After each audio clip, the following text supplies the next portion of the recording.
মিমিফি কয়েনের আজকের secret tap combo reward দেখেন। আমি এই জায়গায় এখন পেয়ে গেছি। তো আপনারা কিভাবে পাবেন মিমিফাই কয়েনের কম্বো প্যাকটা আজকে আমি এখন দেখায় দেব।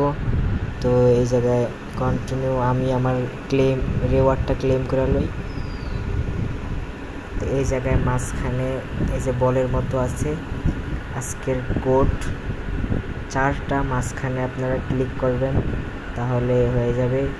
এভাবে 1 2 3 4 এভাবে 4টা ক্লিক করবেন। ক্লিক করার পরে এই জায়গায় আপনার আজকের কম্বোটা 2 মিলিয়ন কয়েন দিয়ে দেবে। আর যাদের না হয় তারা একটু পর 4বার ক্লিক করবেন, একটু সময় নিয়ে করবেন, তাহলে দেখবেন যে এটা হয়ে গেছে। এভাবে প্রতিদিন কম্বো আছে। কিছু কুপন জায়গায় ট্যাপ করলে 2 মিলিয়ন করে কয়েন দিয়ে দেয়। তো আজকে হলো মাঝখানে 4বার ট্যাপ করতে হয়। তো 4বার ভালো করে ট্যাপ করবেন, 1 2 3 4 এভাবে এই গোল মাঝখানের এটার উপরে।